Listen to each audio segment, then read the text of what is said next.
कि जो किसी व्यक्ति, वस्तु या किसी स्थान के नाम को क्या कहते हैं? संज्ञा कहते हैं।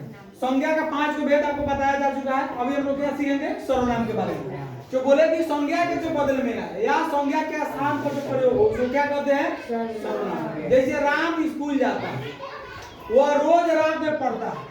राम स्कूल जाता है, वह रोज रात में पढ़ता है। उसके पिताजी डॉक्टर हैं और उसकी माँ क्या है? गृहिणी।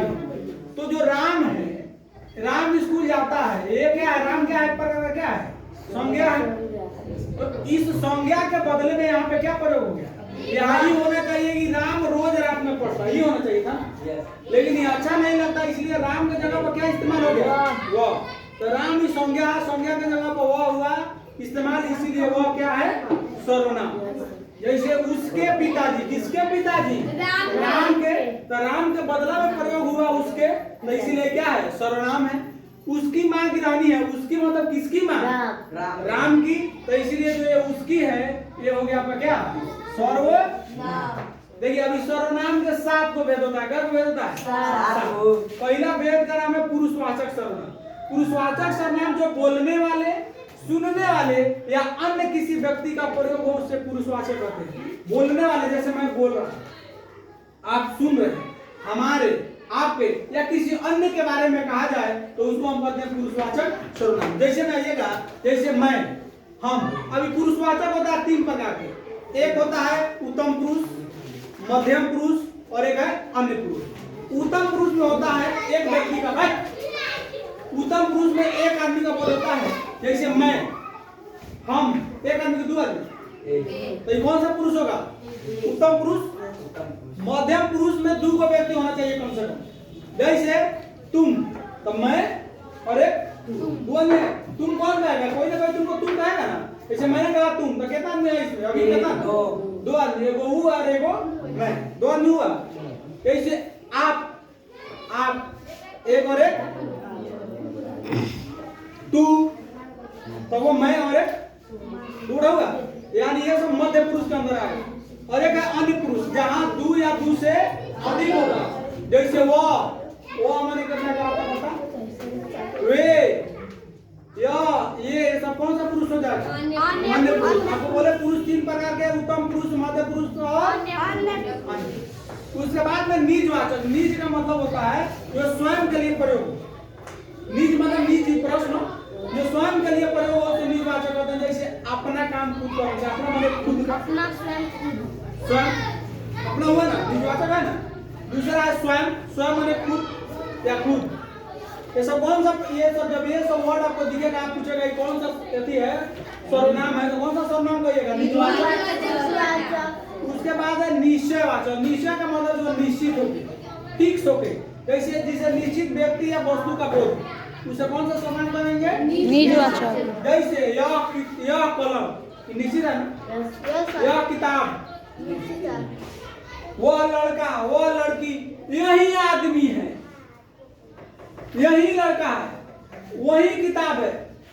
मतलब ये निश्चित है कि नहीं है? तो ये निश्चयवाचक हो गया। अनिश्चय, जिसे निश्चित व्यक्ति या वस्तु का बोध नहीं हो। जैसे कोई होगा, कोई मैंने कौन निश्चित हो रहा है? कौन उठा ले वही कलम को, तो पता है यही उठाई है, तो निश्चित होगा कि नहीं होगा? उसके बाद है प्रश्नवाचक। प्रश्नवाचक जिसमें प्रश्न आपको पूछा जाए। जैसे देखिएगा, जिस सर्वनाम से प्रश्न पूछने का बोल, उसे बोले हैं प्रश्नवाचक। जैसे कौन आया, कौन गया, क्या है, यह क्या है। तो जो क्या है, क्या है, तो प्रश्नवाचक सर्वनाम। किसका कॉपी है, किसको जाना है, ये प्रश्न जो पूछ रहा है। तो ये जो वर्ड है, सब प्रश्न पूछने के काम में आता है। पूछेगा ये कौन सा सर्वनाम है, तो कहिएगा प्रश्नवाचक। कौन, क्या, किसको, कैसे, क्यों, ठीक है। उसके बाद संबंधवाचक। संबंध का मतलब होता है रिलेशन। संबंध का मतलब क्या होता है? रिलेशन। जो सर्वनाम 2 या 2 से अधिक संबंधों को जोड़ता है उसको संबंधवाचक कहते हैं। 2 या 2 से अधिक संबंध को क्या करे? जोड़े। जैसे जो मेहनत करेगा वही सफल होगा। तो ये जो वर्ड जो आया, कौन सा सर्वनाम है? संबंध सर्वनाम। कि जो मेहनत करेगा उसको कहां से जोड़ रहा है? वही सफल होगा। दोनों वाक्य को कौन जोड़ रहा है? जो और वही। तो जो वही, जो जैसा करेगा, जो जैसा करेगा वैसा पाएगा। तो जो और वैसा क्या होगा? संबंधवाचक सर्वनाम है। दो को वाक्य को क्या कर रहा है? जोड़ रहा है। और तीसरा है परस्परवाचक, यानी जो सर्वनाम दो या दो से अधिक व्यक्ति के आपसी संबंध को बताता है कि दोनों का बीच में कैसा संबंध है बताता है। जैसे वे लोग एक दूसरे की बहुत मदद करते हैं। एक दूसरे का, वे लोग एक दूसरे का मदद करते हैं। तो ये कैसे पता चला है? एक दूसरे से ना कि इसका कैसा संबंध है। उसके बाद आपस में मिलजुल के रहना चाहिए। कि आपस में, या वे लोग आपस में मिलजुल के रहते हैं। तो ये जो आपस में देख रहे हैं एक दूसरे से है, ये आपका परस्पर सर्वनाम है, परस्परवाचक सर्वनाम। यही 7 सर्वनाम का भेद है। इसको बढ़िया से याद करके और आना है। ठीक।